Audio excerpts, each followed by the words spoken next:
I seem to shed a lot of tears while sleeping. Why am I crying? Is it because something sad has happened? Or is it because I had that dream again? The reason isn't very clear. My face is full of tears.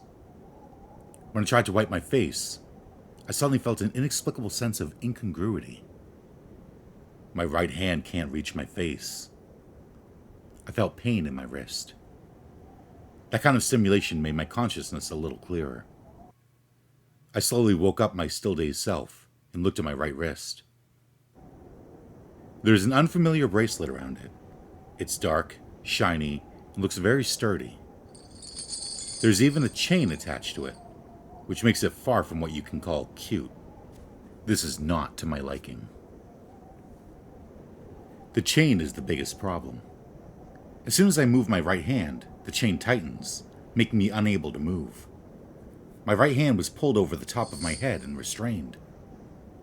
Looking along the chain, at the end of it is another bracelet, which is being worn by the foot of a bed. In my hazy consciousness, I finally understood what kind of situation I am in now. I'm not lying on the bed, but on the ground. It seems that my right hand was handcuffed to the foot of the bed. Only my right hand is handcuffed. The other parts of my body I can freely move. I crawled over to the bed with both hands and feet, and came to a place where my right hand can move freely to a certain extent. I supported myself with the floor by both hands, and slowly pushed myself up to a sitting position. I felt dizzy for a while. What happened? Why did I faint in such a place? As soon as I tried to recall, the images in my memory appeared like white noise. I tried to reconcile it, searching in my earlier memories. The first image that appeared was that disturbing sign. The words written on the sign flashed in my mind. Welcome to the picturesque Sirius Observatory. On the sign that emerged from the darkness, part of the word picturesque was painted with an X on it in red spray paint, and the word despair was written above it. I wonder who made that prank. Welcome to the despairesque Sirius Observatory. Right. This is a building called the Sirius Observatory. It's a privately owned observatory. It's said that when viewed from the sky, the entire building is the shape of a star. In the star shape, the 5 isosceles triangles with acute angles as the vertices each have 5 glass inlaid rooms. And the regular pentagon in the center is a dome-shaped hall, where I heard that observations of the Milky Way were made in the past. It seems that I fell unconscious in one of the rooms. My memory gradually became clear. I can remember now. My name is Samidare Yui, 16 years old. I am a detective. Due to a commission from an important person, 5 detectives, including me, were called to the Sirius Observatory. For detectives, commissions are tantamount to a reason for existence. Let alone it being a commission full of mystery, its charm makes it irresistible to us. However, no client appeared this time. By now, there's probably no need for doubt. We must have been deceived. We were summoned here by someone with criminal intentions. That's why I'm in this kind of predicament. As the situation became clearer, I began to feel fear. Although I don't know who is responsible for this, I'm completely deprived of my freedom under this abnormal situation. It's especially true that I was toyed with by someone while I was unconscious. It gave me goosebumps all over my body. Did that person do anything strange to me? All in all, it's a blessing that there's no pain or trauma visible on my body. I straightened my crooked glasses and looked around. My backpack is on the bed. In other words, it seems that this is my room. The curtains on the windows are still drawn. I can't see the outside, which means it's definitely not the brightest time of the day. I wonder if it's because it's night outside, or because it's snowing. The inner part of the room has an astronomical telescope installed. This is not something I brought. It was here from the start. but I remember that because of the falling snow at that time, I could not see the starry sky. I turned around inadvertently. Outside the room is the pentagonal hall, and the entrance door is closed, so I can't see what's going on there. It's too quiet. What about the others? Why is no one making a sound in this situation? Maybe the others have been handcuffed like me and cannot move, or maybe they haven't regained consciousness. Even though I don't know who's doing this kind of thing and for what reason, I can't just let them do whatever they want. I must fight back, because I am a detective. Moreover, I must first find a way to solve this handcuffs problem. As long as my hand is still handcuffed to the foot of the bed, I can't even stand up. There's a keyhole near the end of the chain, but I don't have the key yet. I can't drag the bed with me.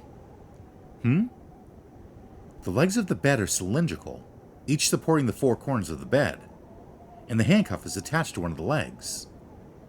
But this... On second thought, as long as I can lift the bed, then wouldn't I be able to get the handcuffs out from under the foot of the bed? This is an ordinary wooden single bed, nothing special about it. With such a bed, I should be able to lift it up with my strength. I immediately grabbed one end of the bed and tried to lift it up. My arms aren't that strong. I can barely lift it up, but it is enough.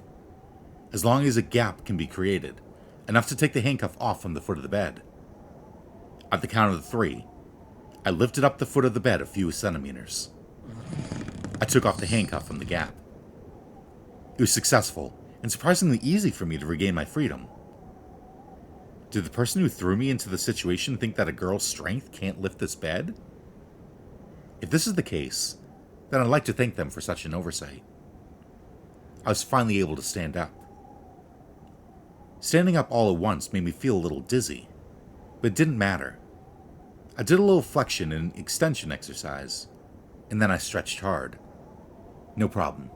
I can do it. With the handcuffs still on my right hand, I gently opened the door and glanced at the pentagonal hall in the center. No one. While carefully checking the surroundings, I entered the hall. In the center of the hall is a cold, round wooden table. I heard that there used to be an iron circular base there, which a huge astronomical telescope was placed, but it was removed before, leaving only an empty space. There's no figure of a person in the hall, and there's no sound. I looked at the analog clock on the wall, and it indicated that it's past 12 a.m.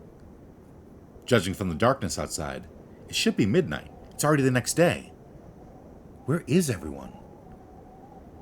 I was about to yell this out, but I dismissed the idea again. Huh?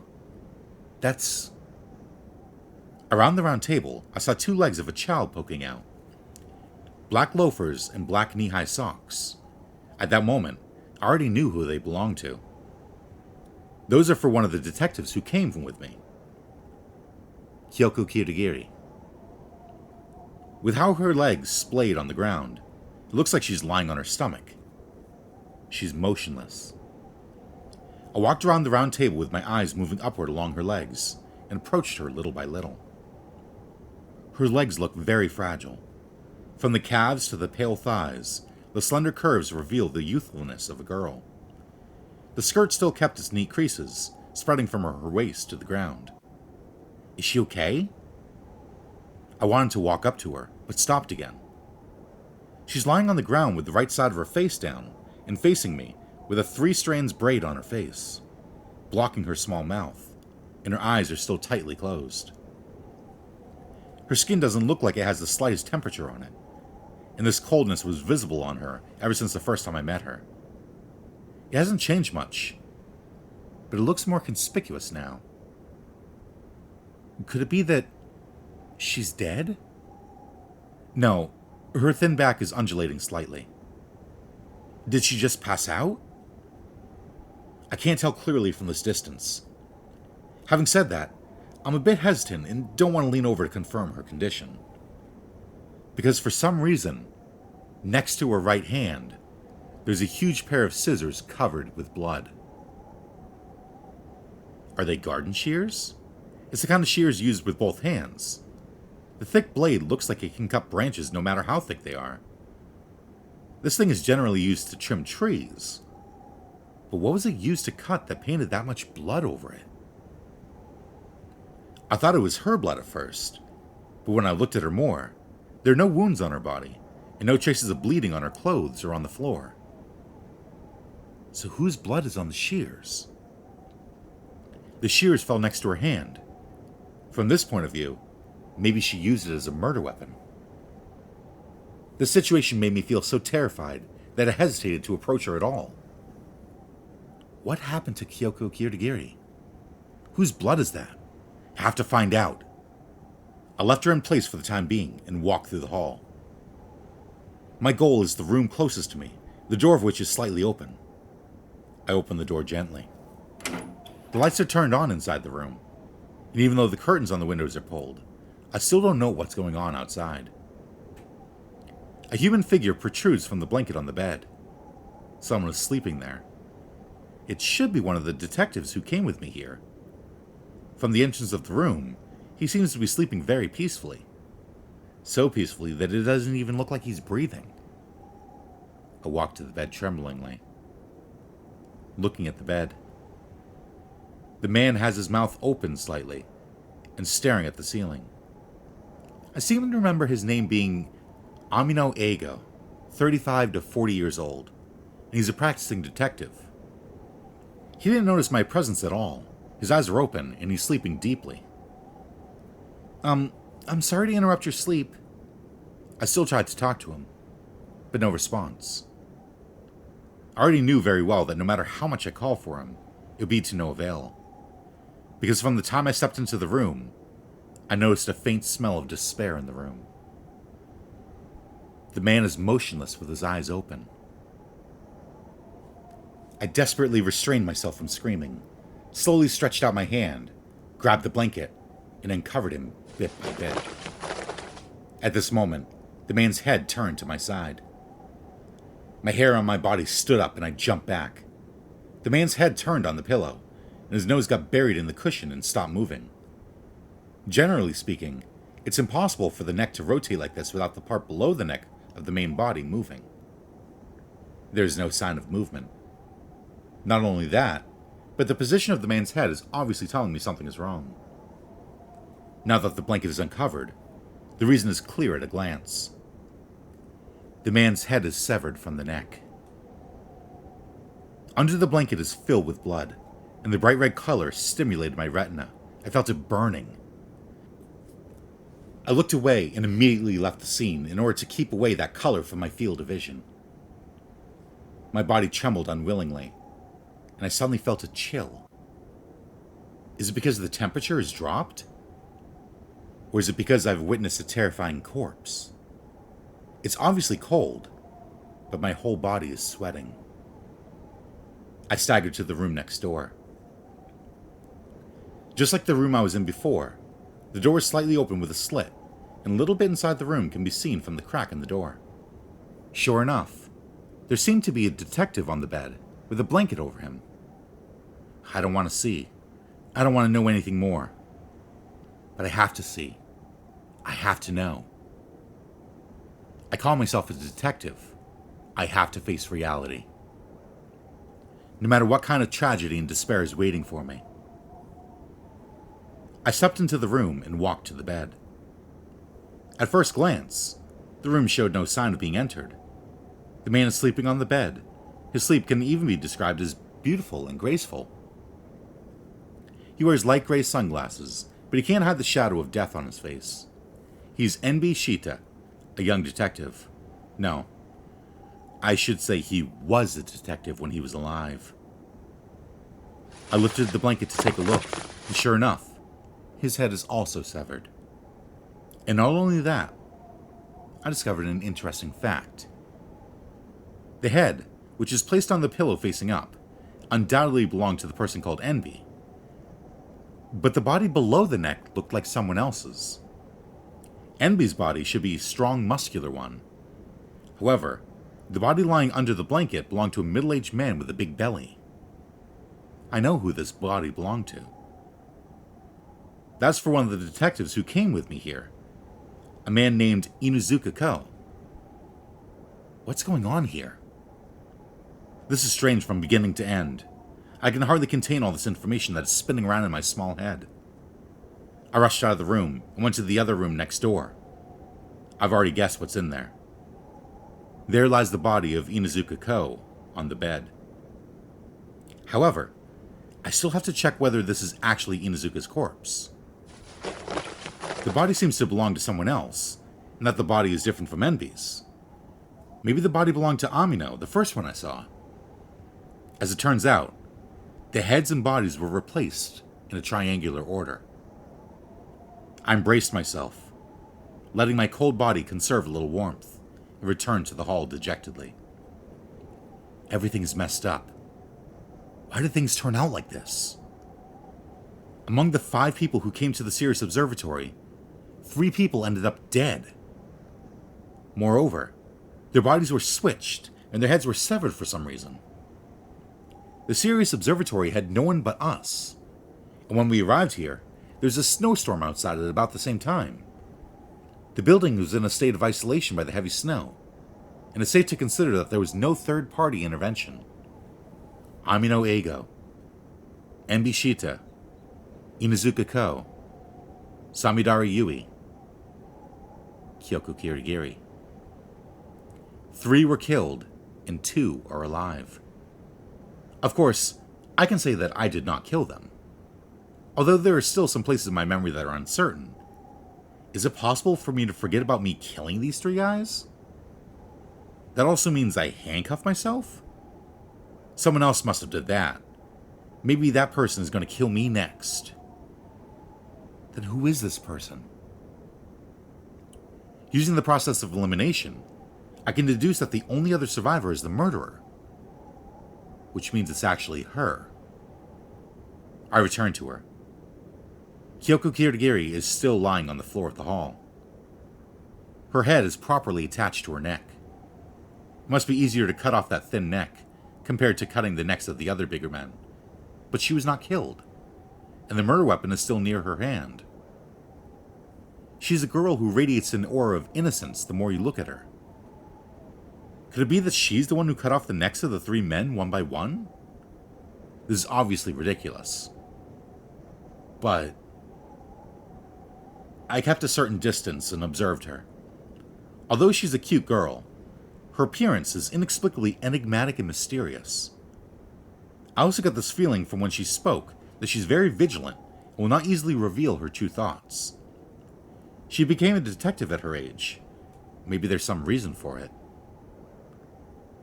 Just as I was thinking about what to do, something flashed in her left hand. A key? My intuition connected the dots. It's the key to the handcuffs. If the person who killed the 3 detectives is the person who handcuffed me with these handcuffs, isn't this proof that she, who has the key to the handcuffs, is the murderer? If that key is really for the handcuffs. I must confirm. And I want to remove the handcuffs on my right hand as soon as possible anyway. I approached her and stretched out my hand slowly, trying not to disturb her. If I want to get the key, I must take it out of her hand. Her fingers are closed like a tiny white flower bud, but I slowly opened her fingers one after the other. I took out the key carefully and left her side. She hasn't noticed yet. I immediately inserted the key into the keyhole of the bracelet on my wrist. I turned the key. As soon as the lock opened, the handcuff was also released. With a sense of relief, what came to my heart next was a sense of despair. Is she really the murderer? I wonder what exactly happened to her. Did she faint after killing those men and handcuffing me? I wonder if it was due to the limit of her physical strength. Or maybe it's anemia. To confirm that the key is real again, I inserted the key into the other keyhole and twisted it. Sure enough, the handcuffs opened. At this moment, as if responding to the sound of the lock opening, Kirigiri near my feet moved slightly. She's waking up. I took half a step back quickly.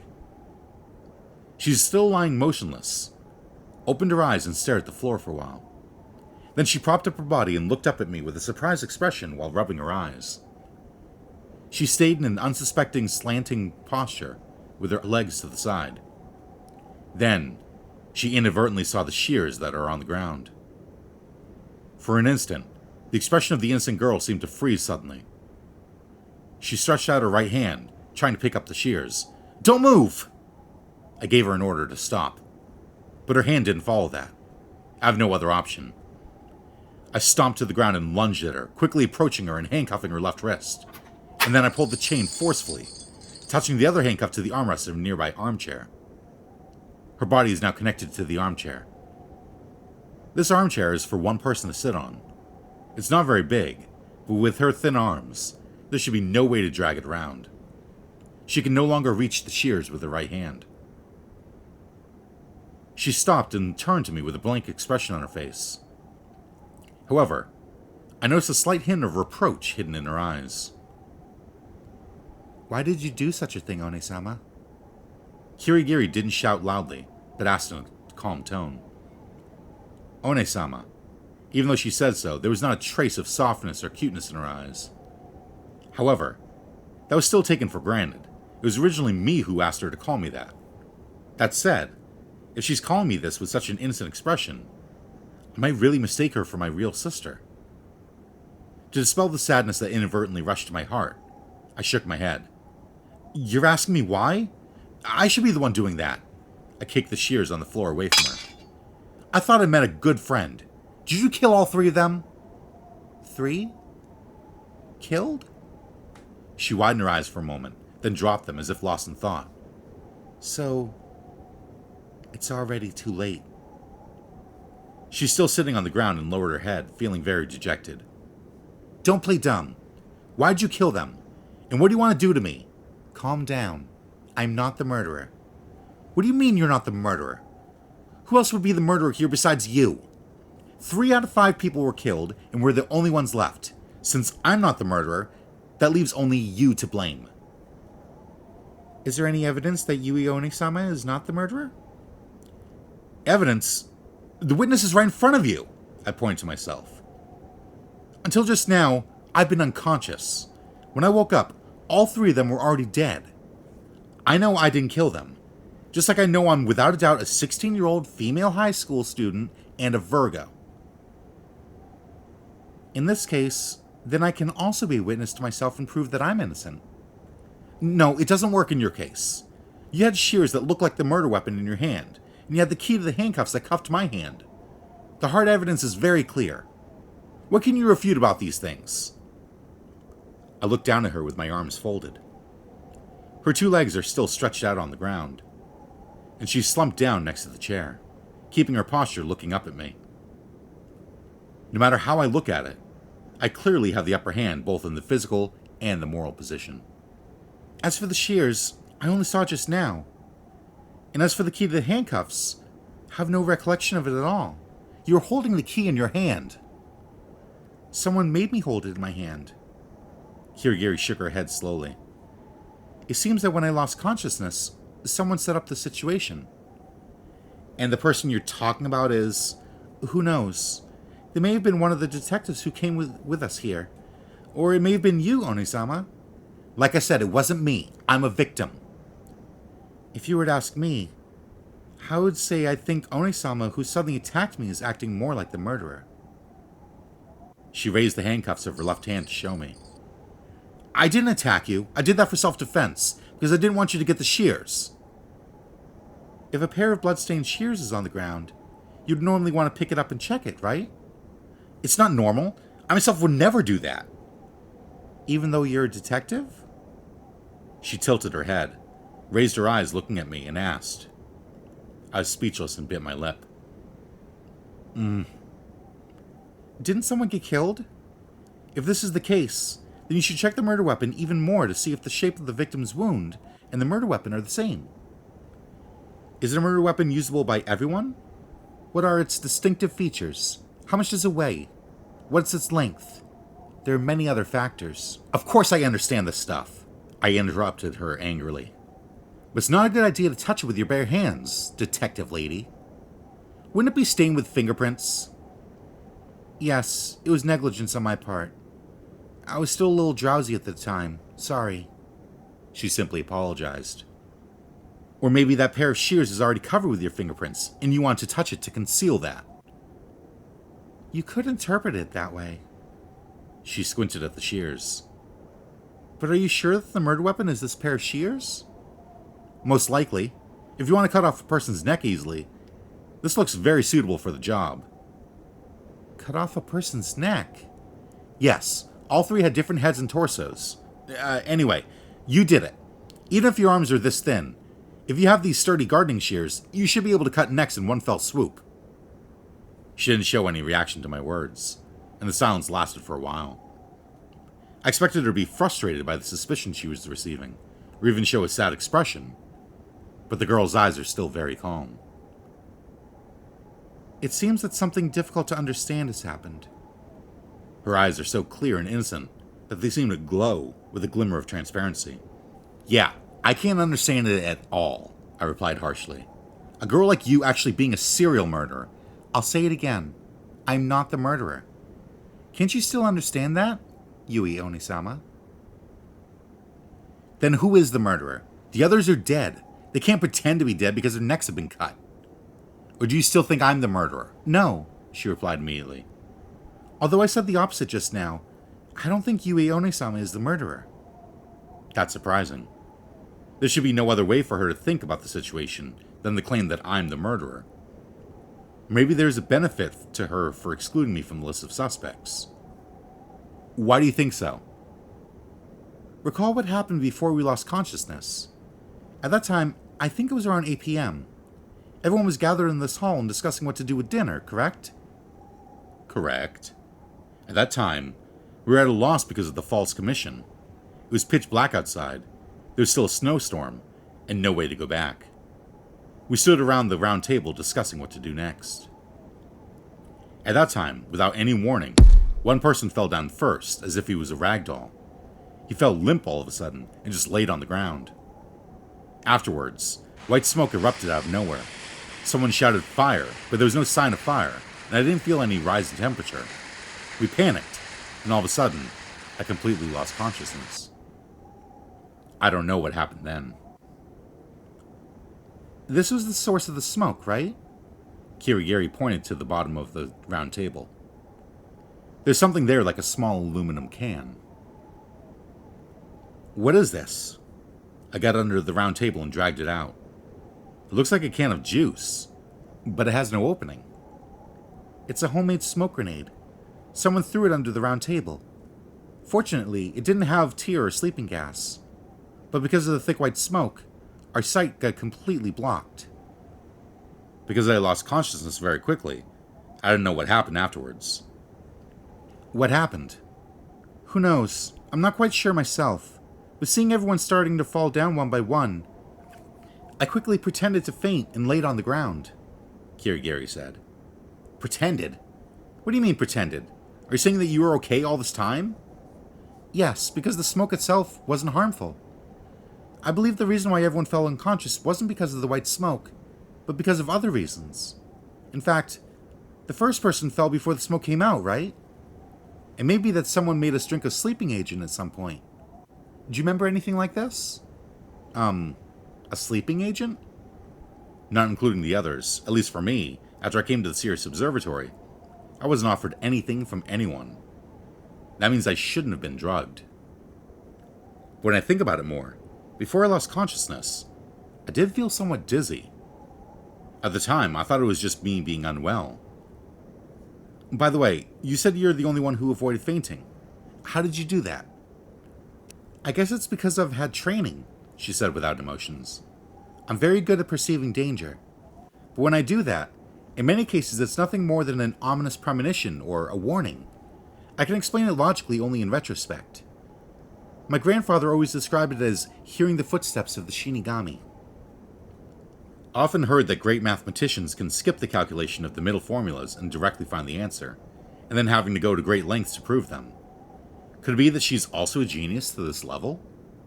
No, it's not yet known why we lost consciousness. It may be just her spouting nonsense. It's also possible that she's the murderer, so it's only natural that she's trying to slip away. Having said that, training? Seeing everyone fall unconscious one after another, it's obvious that some terrible criminal plan has already begun, Kirigiri continued. I decided to pretend to faint and see what the murderer planned to do. But at that time, I heard the footsteps of the Shinigami again. What happened then? The sound of footsteps were that of the murderer. They were a very cautious type of character. They came closer to me and made me sniff some strange drug. It wasn't chloroform. It was probably not an anesthetic either. Maybe it was synthetic narcotics. My mouth was covered with a handkerchief.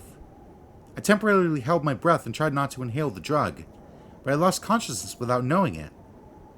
So she ended up unconscious too? Wait a minute. Shears, decapitated corpses, knockout drugs? I'm familiar with this series of items. No.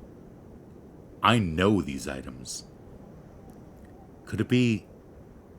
There's no way this could have happened. In any case, it seems that now I need to listen to what Kirigiri has to say first. It is possible that I was wrong in my assumption. Did the murderer know that you pretended to be unconscious? No, I don't think they knew. Presumably they covered everyone's mouths with the handkerchief for a while in order to ensure that we were all unconscious. What happened next? I was still trying to resist even when I was being knocked out. While she was saying all that blankly, Kirigiri suddenly fell silent for a while, as if she was about to proudly show off her achievement. And then? I grabbed the murderer's hand. Grabbed? I said disappointedly. That's it? Yes, it's a pity that I couldn't catch or bite the murderer, but I still touched his hand. Since my vision was blocked by the white smoke, that touch became the only clue I have to the murderer. Kirigiri said while staring at her fingertips. What did it feel like? It was a man's hand. Really? Are you sure? That hand had no characteristics, but it was undoubtedly a man's hand, because there's nothing in the human body that expresses the difference between men and women more than hands and fingertips. Is that true? Have you ever sensed a man's hand? When I asked this, she looked surprised and froze for a moment. Long stillness. After that, she resumed her explanation, looking as if nothing happened. Although I haven't killed anyone, I did read up about what murdering someone feels like. Does it make sense now? Then I'll go on to say, wait, your reasoning is too strange. Oh, could it be that you haven't held hands with boys before? I said this deliberately, and she fell silent again. She was probably really angry this time. She turned her head to the side as if she was refusing to talk to me. I may have teased her too much. She was cold in her words and actions, but her reaction was surprisingly honest, and I couldn't help but bully her a bit. Sorry, that went to some weird place. I apologized to her. You really held your father's hand, right? Your reasoning makes sense this way. Alright, go on. I've forgotten it. What? I mean the touch of my father's hand. I've forgotten it. Kirigiri squinted her eyes and moved her right hand to brush her bangs. Of all the actions she's shown so far, this is the one that looked the most emotional. Alright, got it, I said perfunctorily. That's troublesome. It seems that she also has her own complicated situation. But if she keeps dwelling on this, it'll be difficult for this discussion to make any progress. In short, what you want to say is, the person who made us faint was a man. That means Samidara Yui is not the murderer. This is your logic, right? Kirigiri, with her head still turned to one side, nodded in affirmation. Among the detectives who came to the Sirius Observatory, the only girls were me and Kirigiri. If her claim is correct, then I'll be excluded from being the murderer. But I said this at the beginning, I sighed. The fact that I'm not the murderer is very clear to me, so there's no need to prove it. No, to me, even this is not sufficient proof. What? Are you saying you have to actually touch my hand first? When I asked, Kirigiri lowered her eyes as if she was mulling words, and then turned her eyes to me and nodded slightly. Your hand, she said hesitantly, asking me while stretching out her right hand. She's serious. Is this a trap? She is the murderer. In all what she said before, this might be a lie in order to get her to get close to me. Maybe there's some murder weapon hidden on her, and she wants to bring me into her attack range. Kirigiri Kyoko. I still don't know her situation very well. It hasn't been long since we met. And in such a short period of time, all I managed to know is that she gives others a very mysterious impression, and that she has family issues. Although she concluded that I'm innocent, I still can't trust her completely. I see. Let's shake hands and make peace. However, I still didn't get close to her. But the real handshake should be left until everything is resolved. Let's do that after you and I are proven safe. What? Sit down on the chair first, I ordered her. She'd been sitting on the ground next to the chair, and now she sat down on the armchair as I told her. Stretch out your right hand. She stretched out her hand obediently. I approached her carefully and took her little hand. It's like a glass craft, as if it'll break with little force, so I held it gently. Her left hand was cuffed. As long as I grab her right hand like this, I don't have to worry about her attacking me. We tentatively shook hands with each other, and our eyes met. How is it? Do you see the truth now? But let's talk about that later. I'm going to find my truth as a detective, too. What are you going to do? First of all, I think it's necessary to carefully investigate the internal situation of this building. I spoke while we held hands. I still have some doubts about you. If you're also a detective, then you should be able to understand where I'm coming from, right? But in the end, it's just simple suspicion for now.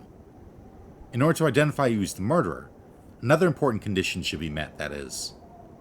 It's necessary to confirm whether there is anyone else other than us 5 visitors here, to see if it's possible that the crime was committed by someone from outside. Have you not confirmed that yet? No, I just woke up after all. Her retort made me panic. A crime committed by a 6th uninvited guest? If this can be proven, I'll let you free. Then we should conduct the investigation as soon as possible, before the snow wipes out the evidence, especially outside the windows and doors, to see if there are any signs of people coming in or out. I'll investigate. If there is an uninvited guest, that person must be a man, and he may still be hiding in this building. Kirigiri showed a somewhat uneasy expression. Yes, I'll confirm it. I'll go alone. Sorry, I have to make you stay like this with your right hand cuffed too. If she is the murderer, she should be the one who prepared the handcuffs. In this case, she may still have a spare key hidden on her body. After I leave this hall, she may be able to open the handcuffs, so it's necessary for me to tie both her hands in advance. No harm intended. I know. Actually, if you don't do that, I would be concerned, Kirigiri said with a cold expression. But, even though I said I was going to tie her up, I don't have any handcuffs or ropes that I could tie her hands with. My ribbons. Is that okay? As long as it's to prove my innocence. She nodded in agreement. I loosened one of the ribbons that previously held her 3-strand braids on the left and right. Then I tied her right wrist to the arm of the armchair with the ribbon. This way, her hands are fixed to the chair. Next, I'll investigate all the rooms one by one. If the uninvited guest is here somewhere, he might try to come out of the room he's in and hide elsewhere so as not to be found by me. But as long as you're staying in the central hall, then the person's actions will be completely exposed. This means that I'm in charge of monitoring. That's right. You have both hands tied. The uninvited guest will be very dangerous to you because he's a terrible murderer. If that person appears, use up all of your strength to scream. I'll come to save you immediately. You'll come to save me? If there are uninvited guests, that means you're innocent. I'll do my best to protect you. Is that so? But I think it'll be too late by that time. Kirigiri still looked as if this had nothing to do with her. But what I want to say, even if there is an uninvited guest, my innocence still can't be proven logically. The reason why that person is hiding is not necessarily related to the murder. It's also possible that this stuff doesn't matter, I interrupted her. If someone is sneaking around, kicking his butt is definitely the best choice. I guess, she responded frankly. I don't think anyone would come in or out of this remote place in the middle of the night in the snowstorm, but I'll still investigate. I walked away from Kirigiri and investigated the indoors of the rooms in turn. starting from the nearest room. I opened the curtains, checked the locks of the windows, and checked the state of the snow outside. I quickly checked the windows of all the rooms. And the result, all windows in all of the rooms were locked from the inside. In addition, there was no abnormality in the snow near the windows. There were no other openings such as air conditioning vents in the room. In other words, it's impossible to lock the windows from the outside by a string or wire. Next, I investigated the entrance. The gate was still locked. I checked the snow outside and found no signs of anyone coming in or out. In conclusion, I haven't been able to find evidence that anyone has entered or exited the building. In addition, I did not find any living people other than me and Kirigiri. In the hall, Kirigiri was still tied to the armchair, waiting for me to come back. Unfortunately, it seems that there's no one other than me and you here. Were there no traces in the snow outside? No, although the traces may have been quickly covered by the snow in the snowstorm. If someone walked by, they would have still left a trace, definitely. There's no abnormality anywhere. As a result, the murders became more complicated and confusing. No, I should say it became simpler. You can compare this Sirius Observatory to a sealed bottle. Because the bottle is sealed, no one can enter and exit from it. In other words, if there are 3 dead bodies and 2 living people inside, then one of them should be the murderer. That means the murderer is Kirigiri Kyoko. She's looking up at me with her eyes as if she's expecting something. I do sympathize with her, but I still can't let her free. Logically speaking, she's undoubtedly the murderer. However, I cannot accept this answer myself. That much is true. Is it possible that a girl like her could kill 3 adult men and arrange their bodies on the beds? I can't figure it out. What on earth is going on in this case? I couldn't help but say. The strange building and the strange commission we got? But one thing I finally understand. The case written in that black letter is not a case to be entrusted for us to solve, but for us to get involved in. Yui One-sama, Kirigiri said, interrupting me. What are you referring to? Huh? The commission letter. A black washi paper came with it, right? This place and the murder weapon were written on it. Show me the black letter you're talking about. Sure? I left Kirigiri on the chair, went back to my room, and searched in my backpack. I took the black letter out of my bag and went back to the hall. Open it for me. Kirigiri's seemingly urgent request made me involuntarily comply with it. I took out the folded note from the black envelope. The note was a black washi paper with some words written on it in white handwriting. When Kirigiri saw the text, her face suddenly became pale and bloodless. Yui One-sama, this is not a normal murder. What's going on? This is most likely a game.